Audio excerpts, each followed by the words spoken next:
the social approach. All right. So this is also part of the EIA. The objectives listed here for the assessment of the social impacts are the same that are provided within the terms of reference, but they relate specific. But here it relates to the sociocultural impacts. Next.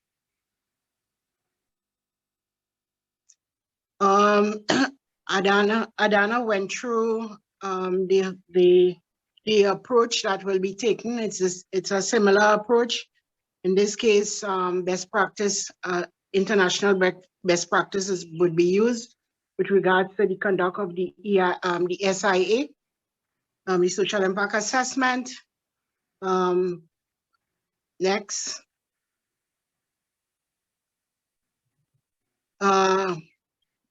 The sites to be, this slide here shows the project sites, which is the mining areas, Alpha, Bravo, Charlie, in relation to the communities, the neighboring communities.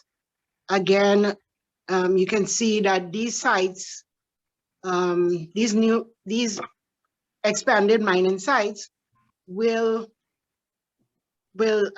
impact with Valencia, Ture, Guayco, and the Sangre Grande area. Next. So the potentially affected areas and with regards to the social or sociocultural environment, the immediate impact area and the wider impact area, which we are called upon to define within by the terms of reference. Those communities just listed, Valencia, Ture, Guayco, and Sangre Grande, they are defined within that immediate impact area, and the wider impact area is the municipality of Sangre Grande, which is not the town of Sangre Grande, remind you, but it's that wider area which extends all the way up to Maclot, Toco. We're talking about Manzanilla, North Manzanilla, Taverna area. So it's a very big space, but it's the unit of development when we start talking about where this project site is. Now we'll talk a bit about the stakeholder engagement. The objectives for stakeholder engagement in this project is to make stakeholders a part of the decision-making process of the project, to capture the views and local knowledge of people who have an interest in the project, either those who will be affected by the project or those who work within the area, to improve the design and development of the facility, to avoid or minimize adverse impacts, and where possible, to enhance the project benefits. Another important objective is to help validate and verify the data, particularly those that we get from secondary sources. All right. And then one of the activities that you do have with regards to stakeholder engagement is the identification of stakeholders. And based on our identification of the stakeholders, you move on to analyze these stakeholders and categorize them. So we've mapped them into 7 categories. The first 3 on your right hand, which are those that will be directly affected by the project, and you have individuals and families that are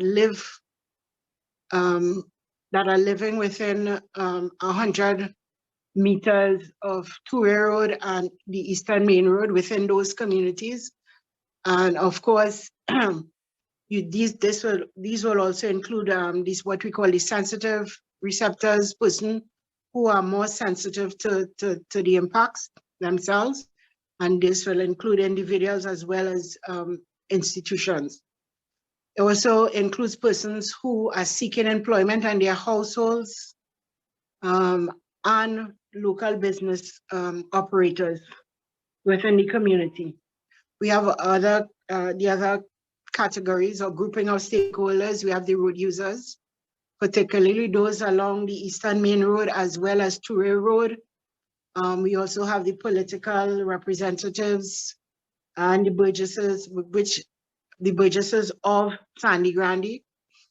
With regards to the political, we are talking here about the parliamentary representatives as well as local government. In this case, the local government is Sandy Grande Regional Corporation. We're also talking again, another category of stakeholders are the central government agencies, the regulators, the frontline government departments, the statutory organization. The final one, the seventh one, is general public and the media.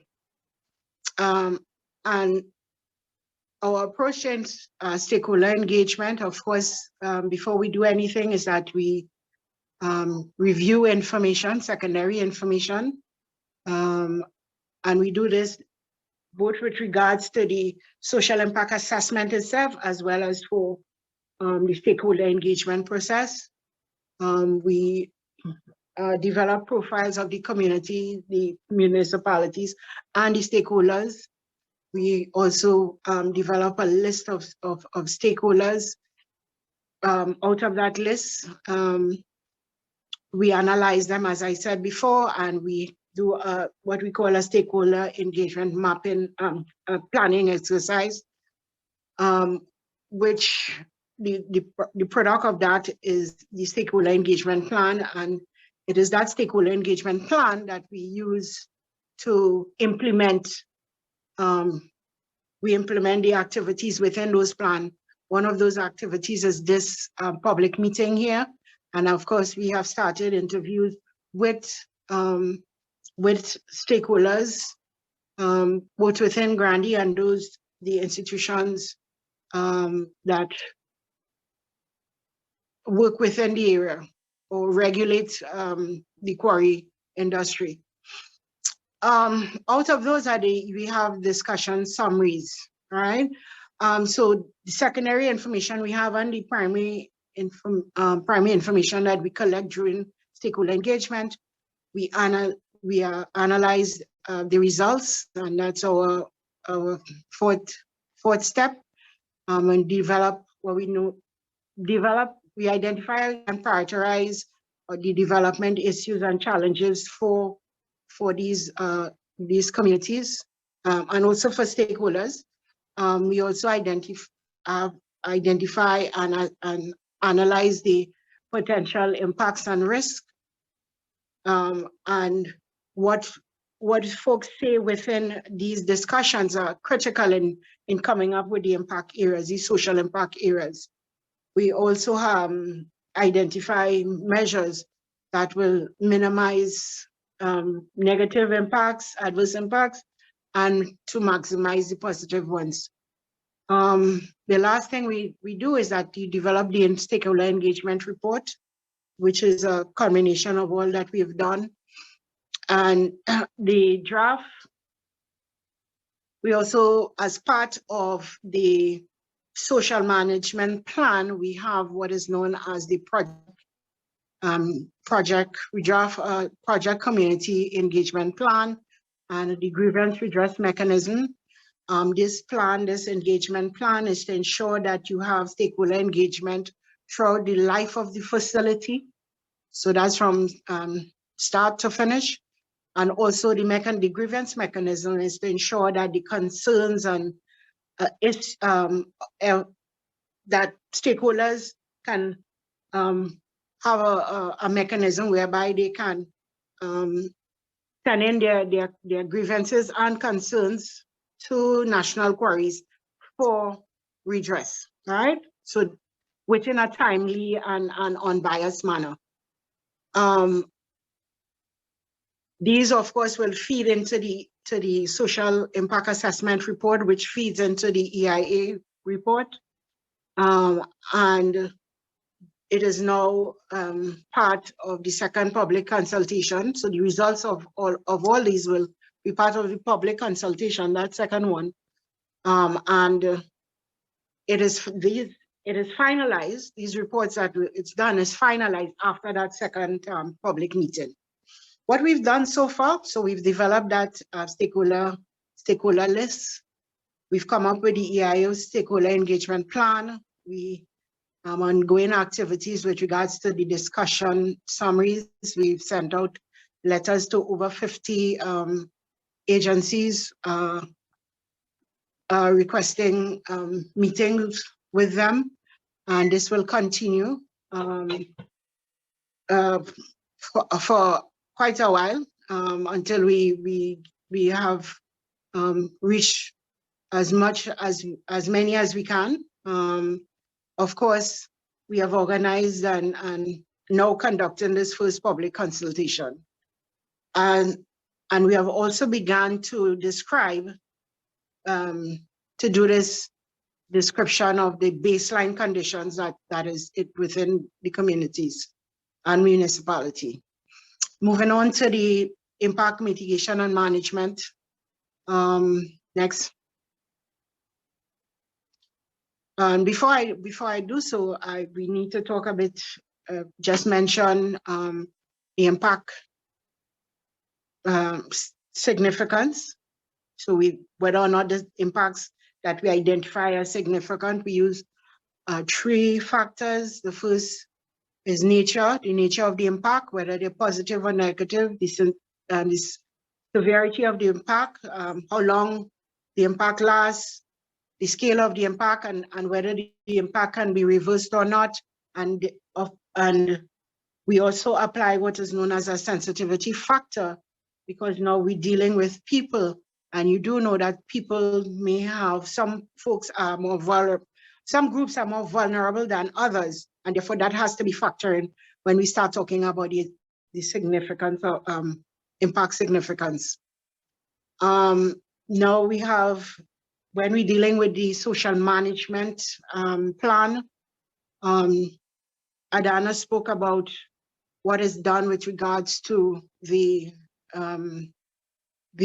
environmental management plan. It's similar here with regards to the mitigation, identification of the mitigation measures and the rules and responsibilities of the different parties, and of course the monitoring, what would be monitors and what intervals they would be monitored.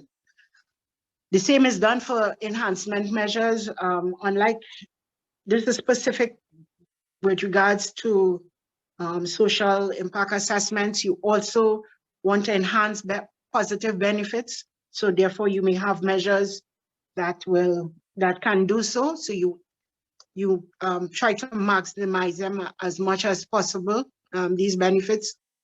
And you do the same thing as you would do if you identify the measures as well as the role and responsibility and the monitoring of these impacts.